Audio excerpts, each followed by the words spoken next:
ಈಗ ನೀವು 10-20 ಸಿನಿಮಾ ಮಾಡೋದು ಬರೋದು ಒಂದೇ, ಅಥವಾ ನೀವು ಒಂದು 3 ಸಿನಿಮಾ ಮಾಡೋದು ಬಂದೆ. ಗಿಲ್ಲಿ ಮಾಡೋದು ತುಂಬ ಸ್ವಲ್ಪ ಮೂವಿ, ಒಂದು 3 ಶೋನೇ ಮಾಡಿದ್ದಾನೆ. ಆದರೆ ಗಿಲ್ಲಿ ಯಾವ ಲೆವೆಲ್ ರೀಚ್ ಆಗಿದ್ದಾನೆ. ಯೋಗರಾಜ್ ಭಟ್ರೆ ಫೋನ್ ಮಾಡಿದ್ದಾರೆ ಗಿಲ್ಲಿಗೆ, ಅವಾಗ ಸಿಕ್ಕಾಪಟ್ಟೆ ಖುಷಿ ಆಗ್ಬಿಟ್ಟು ಯೋಗರಾಜ್ ಭಟ್ರೆ ಫೋನ್ ಮಾಡಿದ್ದೀನಿ ಅಂತ. ಆವಾಗ ಕಾಮಿಡಿ ಕಿಲಾಡಿಗಳೆಲ್ಲ ಆಡಿಷನ್ ನಡೀತಿತ್ತಲ್ಲ, ಅವಾಗ ಅವ್ರ ನಂಬರ್ ತಗೊಂಡು ಶರಣಯ್ಯನವ್ರ ನಂಬರ್ ಕೊಟ್ಟು ಇಲ್ಲಿಂದ ಅಲ್ಲಿ ಜಂಪ್ ಮಾಡ್ತಾರೆ. ಕಂಟೆಂಟ್ ಎಲ್ಲ ಟನ್ ಗಟ್ಟಲೆಲ್ಲ ಇದ್ದೆ ಅವನ ಹತ್ರ.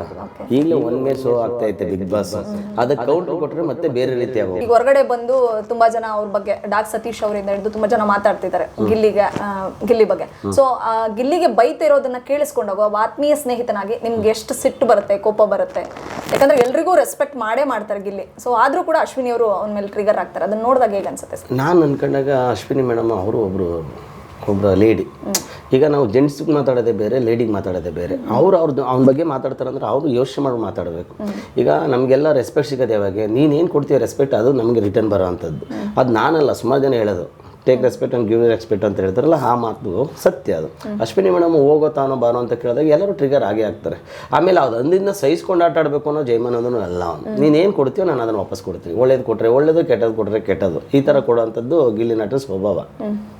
ಓಕೆ, ನನಗೆ ಇನ್ನೊಂದು ಇಷ್ಟ ಆಗದೆ ಇದ್ದಂತ ಇನ್ಸಿಡೆಂಟ್ ಅಂದ್ರೆ ಧ್ರುವಂತ್ ಹೇಳ್ತಾರೆ, ನೀನೊಂದು 3-4 ಶೋ ಮಾಡ್ಕೊಂಡು ಬಂದಿದ್ಯಾ, ಕಂಟೆಂಟ್ ಎಲ್ಲ ಖಾಲಿ ಆಗ್ಬಿಟ್ಟಿದೆ, ಇನ್ನೇನಿದ್ರು ಅದೇ ಒಂಥರ ಪಕ್ಷಿಗಳ ತರ ಏನೋ ಕೂಗೋದು, ಅದರಿಂದ ಅವ್ರನ್ನ ಟ್ರಿಗರ್ ಮಾಡೋದು ಮಾಡ್ತಿದ್ರು ಗಿಲ್ಲಿ.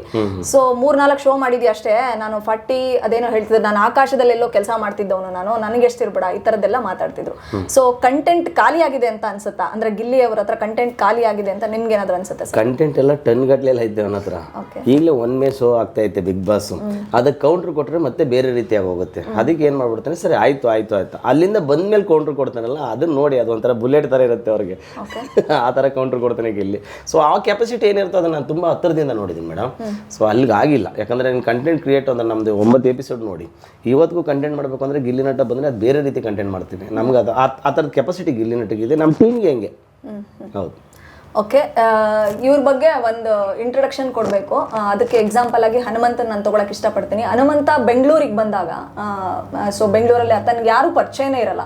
ಸೊ ಶಿವು ಅನ್ನುವಂಥ ಒಂದು ವ್ಯಕ್ತಿ ಅವರ ಅಣ್ಣನ ಗೆಳೆಯನಾಗಿರ್ತಾನೆ. ಶಿವು ಅಂದರೆ ಹನುಮಂತ ಬೆಂಗಳೂರಿಗೆ ಬಂದಾಗ ಶಿವು ಕರ್ಕೊಂಡೋಗಿ ಅವ್ರ ಮನೇಲಿ ಇಟ್ಕೊಂಡು ಆತನ ಚೆನ್ನಾಗಿ ನೋಡಿಕೊಂಡು, ಎಲ್ಲೆಲ್ಲಿ ರಿಯಾಲಿಟಿ ಶೋಗಳದ್ದು ಒಂದು ಆಡಿಷನ್ ಇರುತ್ತೋ ಅಲ್ಲಿಗೆಲ್ಲ ಕರ್ಕೊಂಡೋಗಿ ಆಡಿಷನ್ ಕೊಟ್ಟು, ಇವತ್ತು ಹನುಮಂತ ಬಿಗ್ ಬಾಸ್ ಗೆಲ್ಲೋದಕ್ಕೆ ಅದಕ್ಕೂ ಮುಂಚೆ ಸರಿಗಮಪ ಅನ್ನುವಂಥ ಒಂದು ವೇದಿಕೆ ಎತ್ತಿ ಅಲ್ಲೂ ಕೂಡ ರನ್ನರ್ ಅಪ್ ಆಗಲಿಕ್ಕೆ, ಸೊ ಎಲ್ಲದಕ್ಕೂ ಕೂಡ ಮೂಲ ಕಾರಣವಾಗಿದ್ದು ಶಿವು ಅನ್ನುವಂಥ ವ್ಯಕ್ತಿ. ಸೊ ಗಿಲ್ಲಿ ಇವತ್ತು ಬೆಳೆದು ಈ ಮಟ್ಟಿಗೆ ಅಂದರೆ ಬಿಗ್ ಬಾಸ್ ಮನೆಗೆ ಹೋಗಿರೋದಕ್ಕೆ ಕಾರಣ ಅವರ ಒಂದು ಪರಿಶ್ರಮ ಮತ್ತು ಅವ್ರ ಟ್ಯಾಲೆಂಟ್ ಆಗಿದ್ರೂ ಕೂಡ ಗಿಲ್ಲಿನ ಇವ್ರ ಮನೆಗೆ ತಂದಿಟ್ಕೊಂಡು ಅವನಿಗೇನು ಬೇಕು ಅಂದರೆ ಇಲ್ಲಿಗೆ ಬರ್ತಾ ಇದ್ರು ಗಿಲ್ಲಿ. ಸೊ ಇಲ್ಲಿ ಊಟ ಇರ್ಬೋದು, ತಿಂಡಿ ಇರ್ಬೋದು, ಇಲ್ಲಿ ತುಂಬ ಟೈಮ್ ಸ್ಪೆಂಡ್ ಮಾಡ್ತಿದ್ರು. ಮತ್ತು ಗಿಲ್ಲಿಗೆ ಹೊರ ಜಗತ್ತಿನ ಹೊರ ಪ್ರಪಂಚದ ಜ್ಞಾನವೇ ಇಲ್ಲದೆ ಇದ್ರು ಕೂಡ ಹೇಗೆ ಸೊಸೈಟಿ ಹೇಗೆ ನಾವು ಹೆಂಗಿರಬೇಕು ಅಂತ ಸ್ವಲ್ಪನಾದರೂ ತಿಳುವಳಿಕೆ ಹೇಳ್ಕೊಟ್ಟಂತಹ ವ್ಯಕ್ತಿಗಳ ಪೈಕಿ ಸೂರ್ಯವಂಶಿ ಪ್ರಮುಖರಾಗ್ತಾರೆ. ಸೊ ಗಿಲ್ಲಿ ಆತ್ಮೀಯತೆ ಎಲ್ಲಿಂದ ಶುರುವಾಯಿತು ಅನ್ನುವಂಥದ್ದು ಅವ್ರ ಹತ್ರ ಕೇಳಿ ತಿಳ್ಕೊಳ್ಳೋಣ. ಸರ್, ಗಿಲ್ಲಿ ಪರಿಚಯ ನಿಮಗೆ ಎಷ್ಟನೇ ವರ್ಷದಲ್ಲಿ ಆಗಿದ್ದು? ಸೊ ಹೇಗೆ ಶುರುವಾಯಿತು? ಗಿಲ್ಲಿನ ಫಸ್ಟ್ ಭೇಟಿಯಾಗಿದ್ದು ಎಲ್ಲಿ ಅಂತ? ನಾನು ಒಂದೆಲ್ಲ ವೀಡಿಯೋಸ್ ಎಲ್ಲ ನಾನು ನೋಡ್ತಾ ಇದ್ದೆ. ಹಾಗಾಗಿ ವೀಡಿಯೋಸ್ ಎಲ್ಲ ನೋಡಬೇಕಾದಾಗ ನನಗೂ ತುಂಬ ಇಷ್ಟ ಆಗ್ತಿತ್ತು ಅವನ ವೀಡಿಯೋಸು. ನಾನು ನಮ್ಮ ಕೆಮಿಸ್ಟ್ರಿ ಆಫ್ ಕರಿಯಪ್ಪ ಕುಮಾರ್ ಇದ್ದಾರಲ್ಲ, ಅವ್ರದ್ದೊಂದು ಸಿನಿಮಾ ನಡೀತಾ ಇತ್ತು, ಮ್ಯಾನ್ಸನೋಸ್ ಮುತ್ತು ಅಂತ. ಅದಕ್ಕೆ ನವೀನ್ ಸಜ್ಜು ಸರ್ ಹೀರೋ. ಸರಿ ಆಯಿತು ಅಂತ ಹೇಳ್ಬಿಟ್ಟು ಅವ್ರು ಏನು ಮಾಡಿದ್ರು, ಹೀರೋ ಪಿಕ್ಚರ್ದು ಏನಂತ ಶೂಟಿಂಗ್ ಮಾಡಬೇಕಾದಾಗ ನನಗೆ ಅಲ್ಲಿ ತುಂಬ ಕ್ಲೋಸ್ ಆದರು ನವೀನ್ ಸಜ್ಜು ಸರ್. ನಾನು ಮಾತಾಡ್ತಿದ್ದ ಶೈಲಿ ಮತ್ತು ಅವ್ರಿಗೆ ನಾನು ಮಾಡ್ತಿದ್ದ ಕೆಲಸ ಇದೆಲ್ಲ ತುಂಬ ಇಷ್ಟ ಆಗಿ ಏನು ಮಾಡಿಬಿಟ್ಟು, ಬನ್ನಿ ಸರ್ ಇಲ್ಲಿ ಅಂತ ಹೇಳ್ಬಿಟ್ಟು ನಾನು ಅಲ್ಲೇ ಮಾತಾಡಿಸ್ತೀನಿ. ಏನು ಕೆಲಸ ಮಾಡ್ತೀರಾ ನೀವು, ಏನು ಕತೆ ಅಂತ ಹೇಳ್ಬಿಟ್ಟು ವಿಚಾರಿಸ್ಕೊಂಡು, ಇಲ್ಲ ಸರ್ ನಾನು ಈ ಥರ ಸಿನಿಮಾ ಬಿಟ್ಟರೆ ನಾನು ಬಜಾಜ್ ಫೈನಾನ್ಸು ಮತ್ತು ಟಾಟಾ ಕ್ಯಾಪಿಟಲ್ ಅದರಲ್ಲೆಲ್ಲ EMI ಕಲೆಕ್ಟ್ ಮಾಡ್ತೀನಿ. EMI ಕಲೆಕ್ಟ್ ಮಾಡಿಬಿಟ್ಟು ಈ ಥರ ನಾನು ಹೋಗ್ತಾ ಇದ್ದೀನಿ. ಆಯಿತು, ಒಂದು ಕೆಲಸ ಮಾಡಿ, ನಿಮ್ಮ ಒಂದು ತಾಟು ನಿಮ್ಮ ಮಾತಾಡೋ ಶೈಲಿ ಎಲ್ಲ ಚೆನ್ನಾಗಿದೆ, ನಾವು ಯಾವುದೋ ಒಂದು ಸಬ್ಜೆಕ್ಟ್ ಮಾಡ್ತಾಯಿದ್ದೀನಿ, ನಮಗೆ ಸ್ವಲ್ಪ ಸ್ಕ್ರಿಪ್ಟ್ ರೈಟ್ ಮಾಡ್ಕೊಡೋಕ್ಕಾಗುತ್ತಾ ಅಥವಾ ಡೈಲಾಗ್ ಬರ್ಕೊಡೋಕ್ಕಾಗುತ್ತಾ ನಿಮ್ಮ ಕೈಲಿ ಅಂತ ಹೇಳ್ಬಿಟ್ಟು ನಾನು ಕೇಳಿದ್ರು. ಸರಿ ಸರ್ ಆಯಿತು ಅಂತ ಹೇಳ್ಬಿಟ್ಟು ನಾವು 2019-20 ಸರಿ ಆಯಿತು ಅಂತ ಹೇಳ್ಬಿಟ್ಟು ನಾವೇನು ಮಾಡಿದ್ವಿ, ಕೂತ್ಕೊಂಡ್ವಿ. ನನಗೆ ಆರ್ ಆರ್ ನಗರದಲ್ಲಿ ಶೂಟಿಂಗ್ ಮುಗಿಸ್ಕೊಂಡು ಬಂದು ಆರ್ ಆರ್ ನಗರದಲ್ಲಿ ಪರಿಚಯ ಆದರು. ಆಮೇಲೆ ನಾನು ಸರಿ ಫೋನ್ ಮಾಡಿದೆ, ಸರ್ ನಿಮ್ಮ ಲೊಕೇಶನ್ ಕಳಿಸಿದ್ರು. ಆಮೇಲೆ ಲೊಕೇಶನ್ ಹೋಗಿ ಮನೆ ಹುಡ್ಕೋಕ್ಕೂ ಆಗಲಿಲ್ಲ ನನ್ನ ಕೈಲಿ, ಯಾರ್ದು ನವೀನ್ ಸಜ್ಜು ಸರ್ದು. ಅದಾದಮೇಲೆ ಅವರೇ ಬಂದರು ನನ್ನ, ಸರಿ ಆಯ್ತು ಬನ್ನಿ ಅಂತ ಹೇಳ್ಬಿಟ್ಟು ನವೀನ್ ಸಜ್ಜು ಸರ್ ನಾವೆಲ್ಲ ಕೂತ್ಕೊಂಡು ಡಿಸ್ಕಷನ್ ಮಾಡ್ತಿರ್ಬೇಕಾದಾಗ ಒಂದಷ್ಟು ಡಿಸ್ಕಷನ್ ನಡೀತಿತ್ತು. ಅವ್ರ ಟ್ರೋಪ್ ಬಂದಿತ್ತು, ಯಾರ್ದು ನವೀನ್ ಸಜ್ಜು ಸರ್. ನಾನು ಹೋದಾಗ ಬಂದಿರಲಿಲ್ಲ ಅವರೆಲ್ಲ, ಅಂದಡಿ ಸರು, ಪ್ರಸಾದ್ ಸರು ಮತ್ತು ಪವನ್ ಸರು ಅಂತ ಸುಮಾರು ಜನ, ಸೋಮ ಸರ್ ಸುಮಾರು ಜನ ಇದ್ದರು ಅವ್ರದ್ದು. ಅದಾದಮೇಲೆ ನಾನು ಏನು ಮಾಡಿದ್ರು, ಬರೀರಿ ಅಂತ ಹೇಳ್ಬಿಟ್ಟು ನಾನು ಅವತ್ತು ಹೋಗಿ ಪೆನ್ನು ಪೇಪರ್ ಏನಿರುತ್ತೆ ಅದನ್ನೆಲ್ಲ ತೊಗೊಬಂದ್ಬಿಟ್ಟು ಈ ಥರ ಫಸ್ಟು ಓಂ ಶ್ರೀ ಅಂತೇಳಿ ಬರೆದ್ಬಿಟ್ಟು ಸ್ಕ್ರೀನ್ ಪ್ಲೇ ಮಾಡ್ತಾಯಿದ್ದೆ. ಆಮೇಲೆ ಮಳವಳ್ಳಿ ಮತ್ತು ಮಂಡ್ಯ ಸ್ಲ್ಯಾಂಗ್ ಇತ್ತು ಅದು. ಯಾವುದೋ ಲೋ ನವೀನ ಸಬ್ಜೆಕ್ಟು. ಸರಿ ಆಯಿತು ಅಂತ ಹೇಳ್ಬಿಟ್ಟು ಏನು ಮಾಡಿದೆ, ಸರ್ ಇದು ಆ ಕಡೆಯವರು ಯಾರು ತುಂಬ ಮಾತಾಡೋರು ಚೆನ್ನಾಗಿದ್ದರೆ ಅವ್ರು ಕರೆಸಿ ಸರ್, ಸ್ವಲ್ಪ ಹೆಲ್ಪ್ ಆಗುತ್ತೆ, ಮಂಡ್ಯ ಸ್ಲ್ಯಾಗ್ ಬಂದರೆ ತುಂಬ ಆಗುತ್ತೆ ಅಂತ. ಹೌದಾ ಅಂತ ಹೇಳ್ಬಿಟ್ಟು ಅವ್ರು ಯೋಚನೆ ಮಾಡಿಬಿಟ್ಟು ನಿಮಗೆ ಗಿಲ್ಲಿ ನಟ ಗೊತ್ತಾ ಅಂತ ಕೇಳಿದ್ರು. ನಾನು ಗಿಲ್ಲಿ ನಟ ಅಂದರೆ ಯಾರಂತ ಗೊತ್ತಿರಲಿಲ್ಲ, ನನಗೆ ವೀಡಿಯೋಸ್ ನೋಡಿದ್ದು. ಆಮೇಲೆ ನಾನು ಇದ್ಕೊಂಡು ಗೊತ್ತಿಲ್ಲ ಸರ್ ಅಂತಂದರೆ ಬನ್ನಿ ಇಲ್ಲ ಅಂತ ಹೇಳ್ಬಿಟ್ಟು ನನಗೆ ವೀಡಿಯೋಸ್ ತೋರಿಸಿದ್ರು ಅವರು. ವೀಡಿಯೋಸ್ ತೋರಿದ್ಮೇಲೆ ಸರ್ ಇವ್ರು ಕರೆಕ್ಟಾಗಿರ್ತಾರೆ ಸರ್, ಕರೆಸಿ ಸರ್ ಅಂತ ಹೇಳಿದ್ರು. ಆಗ ಗಿಲ್ಲಿ ನಟನ್ನ ನನಗೆ ನವೀನ್ ಸಜ್ಜು ಸರ್ ಕರೆದು ನನಗೆ ಪರಿಚಯ ಮಾಡಿಸಿದ್ದು.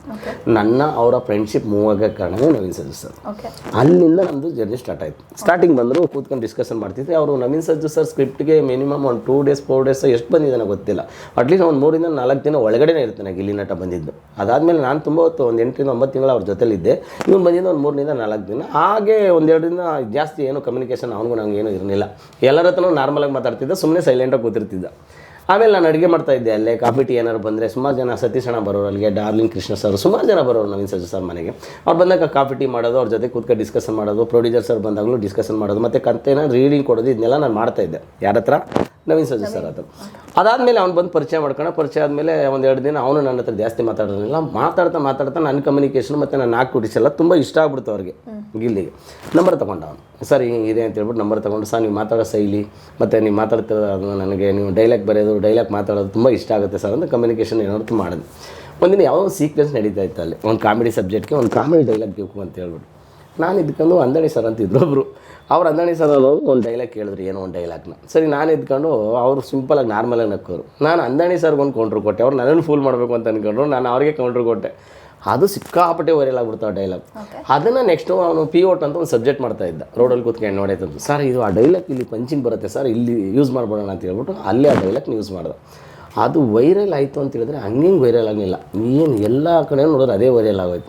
ಆ ಡೈಲಾಗ್ ಅಲ್ಲಿ ಬರ್ದಿದ್ನಲ್ಲ ನಾನು, ಆ ಡೈಲಾಗ್ನ ಇನ್ಕ್ಲೂಡಿಂಗ್ ಮಾಡಿದಾಗ ಅಲ್ಲಿಂದ ಒಂದು ಸೌಂಡ್ ಸ್ಟಾರ್ಟ್ ಆಯಿತು. ಆವಾಗ ಸರ್ ನೀವು ಪಂಚಿಂಗ್ ಡೈಲಾಗ್ ತುಂಬ ಚೆನ್ನಾಗಿ ಬರೀತೀರಾ ಸರ್ ಅಂತ ಹೇಳ್ಬಿಟ್ಟು ನನಗೂ ಅವ್ನಿಗೆ ಏನಾಗುತ್ತೆ ಅಂದರೆ, ಆವಾಗ ಡೈಲಾಗ್ ಬರೆಯೋಕೆ ಕೂತ್ಕೊಂಡು ಅವ್ನು ಮಾಡೋ ಸ್ಕ್ರಿಪ್ಟಲ್ಲಿ ನಾನು ಹಿಂದೆ ಇದ್ದೆ. ನಾನು ಸುಮಾರು ಡೈಲಾಗ್ ಬರೆದಿದ್ದೀನಿ, ಫಿಲ್ಟ್ರ್ ಮಾಡ್ತಾಯಿದ್ದೆ ನಾನು. ಇಲ್ಲಿ ಬೇಡ, ಇದು ಮಾಡೋಣ, ಈ ಡೈಲಾಗ್ ಇಲ್ಲಿ ಬಂದರೆ ಚೆನ್ನಾಗಿರುತ್ತೆ ಅಂತ ಹೇಳ್ಬಿಟ್ಟು ಫಿಲ್ಟ್ರ್ ಮಾಡೋದು ನಾವು.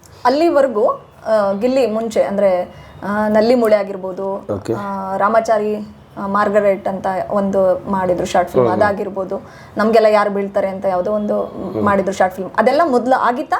ನಿಮ್ಮಿಬ್ಬರ ಕಾಂಬಿನೇಷನ್ ಅಲ್ಲಿ ಶುರುವಾದಂತ ಶಾರ್ಟ್ ಫಿಲ್ಮ್ಗಳು ಯಾವ್ಯಾವ? ನಾನು ಅವನು ಮೊದಲು ಕಾಂಬಿನೇಷನ್ ಸ್ಟಾರ್ಟ್ ಮಾಡಿದ್ದೆ ಪಿಒಟ್ ಫಸ್ಟ್, ಅದಾದ್ಮೇಲೆ ನಲ್ಲಿ ಮೂಳೆ, ಅದಾದ್ಮೇಲೆ ರಾಂಗ್ ಸೈಡ್ ರಂಗನಾಥ, ಅದಾದ್ಮೇಲೆ ರೋಲೆಕ್ಸ್ ರಾಜಣ್ಣ. ಈಗ 4 ಎಪಿಸೋಡ್ ಏನೋ ನಾನು ಅವನ ಜೊತೆಗೆ ಮಾಡಿದ್ವಿ. ಬಹುಶಃ ಅವನು ಇನ್ನೂ ಹಂಗೆ ಇರ್ತಿದ್ದ ಬರೀ ಯೂಟ್ಯೂಬ್ಗೆ. ನಾನು ನಾವು ಕೂತ್ಕೊಂಡು ಡಿಸ್ಕಷನ್ ಮಾಡಿದ್ವಿ, ಅಲ್ಲಪ್ಪ ಬರೀ ನಾವು ಯಾವಾಗಲೂ ಬರೀ ಯೂಟ್ಯೂಬ್ಗೆ ಮಾಡಿದ್ರೆ ಸಿನಿಮಾ ಮಾಡೋದು ಯಾವಾಗ, ಸಾಕು ಇಲ್ಲಿವರೆಗೂ ಮಾಡಿದ್ದೀವಲ್ಲ, ಡಿಸೈಡ್ ಮಾಡೋಣ ಅಂತೇಳಿ. ಹಾಗೆ ನವೀನ್ ಸಜ್ಜು ಸರ್ ಪರಿಚಯ ಆದಮೇಲೆ ನವೀನ್ ಸಜ್ಜು ಸರ್ ಯಾವುದೋ ಮುಂಗಾರು ಮಳೆ 2ಗೇನೋ ಅವಾಗ ಸಾಂಗ್ ಆಡೋಕೆ ಹೋಗಿದ್ದಾರೆ ಸ್ಟುಡಿಯೋಗೆ. ಅಲ್ಲಿ ಯೋಗರಾಜ್ ಭಟ್ ಸರ್ ಪರಿಚಯ ಆಗಿ ಗಿಲ್ಲಿ ನಟನ ಬಗ್ಗೆ ವಿಚಾರಿಸಿದ್ದಾರೆ. ಆವಾಗ ಗಿಲ್ಲಿ ನಟನ ಫೋನ್ ನಂಬರ್ನ ನವೀನ್ ಸಜ್ಜು ಸರ್ ಕೈಲಿ ತಗೊಂಡು ಯೋಗರಾಜ್ ಭಟ್ರೆ ಫೋನ್ ಮಾಡಿದ್ದಾರೆ ಗಿಲ್ಲಿಗೆ. ಅವಾಗ ಸಿಕ್ಕಾಪಟ್ಟೆ ಖುಷಿ ಆಗ್ಬಿಟ್ಟು ಯೋಗರಾಜ್ ಭಟ್ರು ಫೋನ್ ಮಾಡಿದ್ದಾರೆ ಅಂತ. ಆವಾಗ ಕಾಮಿಡಿ ಕಿಲಾಡಿಗಳೆಲ್ಲ ಆಡಿಷನ್ ನಡೀತಿತ್ತಲ್ಲ, ಆವಾಗ ಅವ್ರ ನಂಬರ್ ತಗೊಂಡು ಶರಣಯ್ಯನ ಅವ್ರ ನಂಬರ್ ಕೊಟ್ಟು ಇಲ್ಲಿಂದ ಅಲ್ಲಿಗೆ ಜಂಪ್ ಮಾಡಿದ್ರು. ನಾನು ಯೂಟ್ಯೂಬಿಂದ ಡೈರೆಕ್ಟಾಗಿ ಕಾಮಿಡಿ ಕಿಲಾಡಿಗೆ ಹೋದ್ಮೇಲೆ ಅಲ್ಲಿಂದ ಜಂಪ್ ಆದಮೇಲೆ ಇಮಿಡಿಯೇಟ್ ನಾನೇನು ಮಾಡಿದೆ, ಓಕೆ ಅಂತ ಹೇಳ್ಬಿಟ್ಟು ಹೋಗೋಣ ಬನ್ನಿ ಸರ್ ಅಂತಂದ. ಇಲ್ಲಿಂದ ಅಬ್ಬಯ್ಯನವ್ರ ಸ್ಟುಡಿಯೋಗೆ ಹೋಗಿ ಕೆಲಸ ಮಾಡಿದ್ರು. ಬೆಂಗಳೂರು ಸರೌಂಡಿಂಗ್ ಜಾಸ್ತಿ ಗೊತ್ತಿರಲಿಲ್ಲ ಗಿಲ್ಲಿಗೆ, ಏರಿಯಾಗಳು ಅದು ಇದು ಗೊತ್ತಿರಲಿಲ್ಲ. ನಾನು ಹೋಗೋಣ ಬನ್ನಿ ಸರ್ ಅಂತ ಹೇಳ್ಬಿಟ್ಟು ನಾನು ಅವತ್ತು ಕೆಲಸಕ್ಕೆ ಹೋಗಲಿಲ್ಲ. ನಾನು ಸರಿ ಬನ್ನಿ ಸರ್ ಕರ್ಕೊ ಹೋಗ್ತೀನಿ ಅಂತ ಹೇಳ್ಬಿಟ್ಟು ನನ್ನ ಗಾಡಿಯಲ್ಲಿ ಸೀದಾ ಕರ್ಕೊಂಡೋಗಿ ಆ ಅಬ್ಬಯ್ಯನವ್ರ ಸ್ಟುಡಿಯೋದಲ್ಲಿ ಅದು ಇದು ನಡೀತಾ ಇತ್ತು, ಆಡಿಷನ್ ನಡೀತಿತ್ತು. ಅಲ್ಲಿಗೆ ಹೋದ್ವಿ. ಅಲ್ಲಿ ಹೋಗಿ ಎಲ್ಲ ಕೂತ್ಕೊಂಡು ಎಲ್ಲರಿಗೂ ಅಪ್ಲಿಕೇಶನ್ ಕೊಟ್ಟರು. ಅಪ್ಲಿಕೇಶನ್ ಗಿಲ್ಲಿ ಫಿಲ್ ಮಾಡಿಲ್ಲ, ಅವನ ಅಪ್ಲಿಕೇಶನ್ ಫಿಲ್ ಮಾಡಿದೆ ನಾನೇ. ಸರಿ ಗಿಲ್ಲಿ ನಾನು ಅಪ್ಲಿಕೇಶನ್ ಫಿಲ್ ಮಾಡ್ತೀನಿ ಅಂತ ಸುಮ್ಮನೆ ತಮಾಸಿಗಾಗಿ ಹೇಳ್ತೀನಿ, ಅಪ್ಲಿಕೇಶನ್ ನಾನು ಫಿಲ್ ಮಾಡ್ತೀನಿ ಗಿಲ್ಲಿ, ನೀನು 100% ವಿನ್ ಆಗ್ತೀವಿ ಹೋಗು ಅಂತ. ಅದು ಅದೇನು ಯಾವ ಟೈಮಲ್ಲಿ ಗೊತ್ತಿಲ್ಲ, ವಿನ್ ಆಗೇ ಊಟ. ಹಾಗಾಗಿ ಅದೊಂದು ಬಾಂಡಿಂಗ್, ನನಗೂ ಅವ್ರಿಗೂ ಬಾಂಡಿಂಗ್ ಸ್ಟಾರ್ಟ್ ಆಗಿದ್ದ ಅಲ್ಲಿ. ಅಲ್ಲಿಂದ ಅವ್ನು ನೆಕ್ಸ್ಟು ಗೊತ್ತಲ್ಲ ನಿಮಗೆ, ಭರ್ಜರಿ ಬ್ಯಾಚುಲರ್ಸ್, ಕಾಮಿಡಿ ಕಿಲಾಡಿ ಆದಮೇಲೆ ನೆಕ್ಸ್ಟ್ ಡಿಕೆಟಿಗೆ ಬಂದ. ಇವತ್ತು ಬಿಗ್ ಬಾಸ್ಲಿ ಕೂತಿದ್ದಾನೆ. ಓಕೆ, ಅವನ ಜರ್ನಿ ಬಗ್ಗೆ ತುಂಬ ಅಂದರೆ ಇವನೇನು ಒಂದು 3-4 ಶೋ ಮಾಡ್ಕೊಂಬಂದಿದ್ದಾನೆ ಅನ್ನೋ ಥರದಲ್ಲಿ ಮಾತಾಡ್ತಾರಲ್ಲ, ಸೊ ಅದು ಎಷ್ಟು ನಿಮಗೆ ಕಷ್ಟ ಅನ್ಸುತ್ತೆ ತಗೊಳಕ್ಕೆ? ಅವನ ಜರ್ನಿನ ತುಂಬ ನೋಡಿದ್ದೀರಾ, ಒಂದೊತ್ತು ಊಟಕ್ಕೆ ಪರದಾಡುವಂಥ ಸಿಚುಯೇಷನ್ ಇಂದ ಹಿಡಿದು ಇವತ್ತು ಏನು ಬೇಕೋ ಅದನ್ನು ತಗೊಳ್ಳೋಷ್ಟು ಲೆವೆಲಿಗೆ ಬೆಳೆದು ನಿಂತಿದ್ದಾರೆ ಗಿಲ್ಲಿ. ಸೊ ಒಂದು ಅವ್ರಿಗಿರೋ ಟ್ಯಾಲೆಂಟ್ನ ಅಥವಾ ಅವ್ರಿಗೆ ಏನು ಶಕ್ತಿ ಇದೆ ಅಂತ ತಿಳ್ಕೊಳ್ದೆ ಮಾತಾಡುವಂಥವ್ರಿಗೆ ಏನು ಹೇಳ್ತಾರೆ? ಇಲ್ಲಿ ನೋಡಿ, ಈಗ ಅವ್ರಿಗೆ ಕರ್ನಾಟಕ ಜನತೆಗೆ ಅವ್ರನ್ನ ಸುಮಾರು ಜನ ಕಮೆಂಟ್ಲೇ ಹೇಳ್ತಾರೆ ಅವ್ರನ್ನ. ಈಗ ನೀವು 10-20 ಸಿನಿಮಾ ಮಾಡೋದು ಬರೋದು ಒಂದೇ, ಅಥವಾ ನೀವು ಒಂದು 30 ಸಿನಿಮಾ ಮಾಡೋದು ಬಂದೆ. ಗಿಲ್ಲಿ ಮಾಡೋದು ತುಂಬ ಶಾರ್ಟ್ ಮೂವಿ, ಒಂದು 3 ಶೋನೇ ಮಾಡಿದ್ದಾನೆ. ಆದರೆ ಗಿಲ್ಲಿ ಯಾವ ಲೆವೆಲ್ ರೀಚ್ ಆಗಿದ್ದಾನೆ ಮೇನ್ ಇಂಪಾರ್ಟೆಂಟ್. ರೆಕಗ್ನೇಷನ್ ಅದಕ್ಕಿಂತ ಹೆಚ್ಚಾಗಿ ಟ್ಯಾಲೆಂಟ್ ಇಂಪಾರ್ಟೆಂಟ್ ಮೇಡಮ್. ಅದು ಆ ಟ್ಯಾಲೆಂಟ್ ಅವನು ಖಂಡಿತ ಇದೆ. ಬಟ್ ಆ ಥರ ಮಾತಾಡೋದು ಎಲ್ಲೋ ಒಂದು ಕಡೆ ಅವ್ರಿಗೆ ಸರಿ ಅನಿಸುತ್ತೆ ಏನೋ ಗೊತ್ತಿಲ್ಲ ನನಗೆ, ಬಟ್ ಹಂಗೆ ಮಾತಾಡಿರೋದು ಎಲ್ಲೋ ಒಂದು ಕಡೆ ಮಾತಾಡಬಾರ್ದು ಅಂತ ನನಗೂ ಅನಿಸುತ್ತೆ. ನನಗೊಂದು ಡೌಟು, ಕಾಮಿಡಿ ಕಿಲಾಡಿಗಳು ಶೋಗೆ ಹೋಗೋಕ್ಕೆ ಮುಂಚೆ ಅವರು ಅಂದರೆ ಬೆಂಗಳೂರಿಗೆ ಬಂದಾಗ, ಊರಿಂದ ಬೆಂಗಳೂರಿಗೆ ಬಂದಾಗ ಸೆಟ್ ಬಾಯ್ ಆಗಿ ವರ್ಕ್ ಮಾಡ್ತಿದ್ರು. ಅದೇ ಕಾಮಿಡಿ ಕಿಲಾಡಿಗೆ ಶಿವರಾಜ್ ಕೇರ್ಪೇಟೆ ನಯನ ಇದ್ದಂಥ ಟೈಮಲ್ಲಿ ಸೆಟ್ ಬಾಯ್ ಆಗಿ ಏನೋ ಮೊಳೆ ಹೊಡಿತಿದ್ರು ಅಂತ ಕೇಳ್ಪಟ್ಟಿದ್ದೀನಿ. ಅದು ಶೋನಲ್ಲೇ ನಾನು ನೋಡಿದ್ದು. ಸೊ ಆ ಡೇಸ್ ಅಲ್ಲಿ ನಿಮಗೆ ಪರಿಚಯ ಇರಲಿಲ್ಲ ಅಂತ ಕಾಣುತ್ತೆ. ಇಲ್ಲ ಇಲ್ಲ ಇಲ್ಲ, ಅವನು ಸೆಟ್ಟಲ್ಲಿ ಕೆಲಸ ಮಾಡೋಕೆ ನಂಗೆ ಪರಿಚಯ ಇರಲಿಲ್ಲ. ಓಕೆ, ಆ ಸೆಟ್ಟಲ್ಲಿ ಕೆಲಸ ಮಾಡಿದ ಅನಂತರಕ್ಕೆ ಶಾರ್ಟ್ ಫಿಲ್ಮ್ ಶುರು ಮಾಡಿದ್ದ ಅಥವಾ ಶಾರ್ಟ್ ಫಿಲ್ಮ್ ಎಲ್ಲ ಮಾಡ್ಕೊಂಡು ಬಂದು ಸೆಟ್ ವರ್ಕ್ ಶುರು ಮಾಡಿದ್ದ? ಅದೇನಾದರೂ ಯಾಕೆಂದ್ರೆ ಡೈರೆಕ್ಷನ್ ಡಿಪಾರ್ಟ್ಮೆಂಟ್ಲಿ ಕೆಲಸ ಮಾಡಬೇಕು ಅಂತ ಬಂದ. ಡೈರೆಕ್ಷನ್ ಡಿಪಾರ್ಟ್ಮೆಂಟ್ಲಿ ಯಾರಿಗೂ ಪೇಮೆಂಟ್ ಇಲ್ಲ, ಅದು ನಿಮಗೂ ಗೊತ್ತಿರುತ್ತೆ. ಅದು ನಮಗೇನು ಅದು ಏನು ಬ್ಯಾಡ್ ಲಕ್ಕೋ ಸಮಥಿಂಗ್ ಏನೋ ಗೊತ್ತಿಲ್ಲ ನನಗೆ. ಯಾಕಂದರೆ ಕ್ರಿಯೇಟರ್ಸ್ ಅನ್ನೋದೇ ಡೈರೆಕ್ಟ್ರು. ಒಂದು ಸಿನಿಮಾ ಸೂಪರ್ ಹಿಟ್ ಆಗೋ ಕಾರಣ ಅಥವಾ ಒಂದು ಒಳ್ಳೆ ಟೀಮ್ ಕಟ್ಟೋ ಕಾರಣ ಡೈರೆಕ್ಟ್ರೆ. ಆ ಡಿಪಾರ್ಟ್ಮೆಂಟ್ಗೆ ಎಷ್ಟೋ ಜನಕ್ಕೆ ಪೇಮೆಂಟ್ ಕೊಡಲ್ಲ. ಅವನೇನು ಮಾಡ್ಬಿಡ್ತೀವಿ, ಅದು ಸೆಟ್ ಡಿಪಾರ್ಟ್ಮೆಂಟ್ಗೆ ಹೋಗಿ ಕೆಲಸ ಮಾಡಿದ್ರೆ ಅಟ್ಲೀಸ್ಟ್ ದುಡ್ಡು ಬರ್ತಿತ್ತು. ಆ ದುಡ್ಡು ಇಟ್ಕೊಂಡು ಅವನೇ ಶಾರ್ಟ್ ಮೂವಿ ಮಾಡೋದು. ಒಂದು 2 ರಿಂದ 3 ಶಾರ್ಟ್ ಮೂವೀಸ್ಗೆ ಅವನೇ ಮಾಡೋದು. ಅದಾದಮೇಲೆ ನಮಗೆ ಸುಷ್ಮಾ ಮ್ಯೂಸಿಕ್ ಅಂತೇಳಿ ಯೂಟ್ಯೂಬ್ ಚಾನಲ್ ಇದೆಯಲ್ಲ, ಧಮಾಕ ಪ್ರೊಡ್ಯೂಸರ್ ಸುನೀಲ್ ಸರ್ ಅಂತೇಳಿ, ಅವರು ನಮಗೆಲ್ಲ ಫೈನಾನ್ಸಲ್ಲಿ ಸ್ವಲ್ಪ ಸಪೋರ್ಟ್ ಮಾಡ್ತಾಯಿದ್ರು. ಅವ್ರು ಫೈನಾನ್ಸಲ್ಲಿ ಸಪೋರ್ಟ್ ಮಾಡಿದಾಗಲೇ ನಾವು ನಲ್ಲಿ Mule, PO2, wrong Ranganatha, Rolex Rajanna ಇದನ್ನೆಲ್ಲ ಮಾಡಿದ್ದು ನಾವು. ಓಕೆ ಸರ್, ಸೂಪರ್ ಸ್ಟಾರ್ ಅಂತ ಒಂದು ಸಿನಿಮಾ, ಆ ಸಿನಿಮಾನೇ ಫಸ್ಟ್ ಗಿಲ್ಲಿ ಅವರು ಫುಲ್ ಫ್ಲೆಡ್ಜ್ ಆಗಿ ಹೀರೋ ಆಗಿರೋ ಸಿನಿಮಾ. ಸೂಪರ್ ಸ್ಟಾರ್ ಅಂತ ಒಂದು ರೀಸೆಂಟ್ ಆಗಿ ಒಂದು ಟೀಸರ್ ಲಾಂಚ್, ಟ್ರೈಲರ್ ಲಾಂಚ್ ಆಯ್ತು. ಸೂಪರ್ ಹಿಟ್ ಇರಬೇಕು. ಸಾರಿ, ಸೂಪರ್ ಹಿಟ್ ಸಿನಿಮಾ. ಸೊ ಅದಕ್ಕೆ ಹೀರೋ ಆಗಿರೋದ್ರ ಬಗ್ಗೆ ಅಂದ್ರೆ ನೀವೆಷ್ಟು ಬ್ಯಾಕ್ ಎಂಡ್ ಅಲ್ಲಿ ಮೇನ್ ಹೀರೋ ಅಟ್ಲೀಸ್ಟ್ ಅವ್ನು ಆಗಿಲ್ಲ ಅಂತ ಅನ್ಸುತ್ತೆ. ಯಾಕಂತ ಹೇಳಿದ್ರಲ್ಲಿ ಇನ್ನೊಬ್ರು ಇದ್ದಾರೆ, ಯಾರು ನಮ್ಮ ಇವ್ರು ಯಾರಿದ್ದಾರೆ, ಎಸ್ಪೆಷಲಿ ಗಿಲ್ಲಿ ನಟ ಇದ್ದಾನೆ, ಆಮೇಲೆ ನೆಕ್ಸ್ಟ್ ಗೌರವ್ ಶೆಟ್ಟಿ ಈಗ 3 ಜನ ಇದ್ದಾರೆ. ಅದರಲ್ಲಿ ಗಿಲ್ಲಿ ನಟ ಆ ಥರದ ಸಿನಿಮಾದಲ್ಲಿ ಒಂದು ಒಳ್ಳೆ ಮೇನ್ ರೋಲ್ ಮಾಡಿದ್ದಾನೆ ಅನ್ನೋದ್ರೆ ತಪ್ಪಾಗ್ಲಾರದು. ಬಟ್ ಅದನ್ನು ಹೀರೋ ಅಂತ ಹೇಳೋಕ್ಕಾಗಲ್ಲ. ಹೀರೋ ಅಂದರೆ ಒಂದೇ ಪ್ರೇಮಲ್ಲಿ ಬರ್ತಾನೆ ಅಂತ ಹೇಳಿದ್ರೆ ಒಂದೇ ಸಿನಿಮಾದಲ್ಲಿ ಮಾಡ್ತಾನೆ, ಅವನು ಒಬ್ಬನೇ ಹೀರೋನಾಗಿದ್ದರೆ ಅದನ್ನು ಬಿಂಬಿಸ್ಬೋದು. ಇದೆಲ್ಲರೂ ಇದ್ದಾರೆ ಟೀಮಲ್ಲಿ. ಇಂಟ್ರೊಡಕ್ಷನ್ ಅಂತ ಹೇಳಿ ಹೇಳ್ಬೋದು.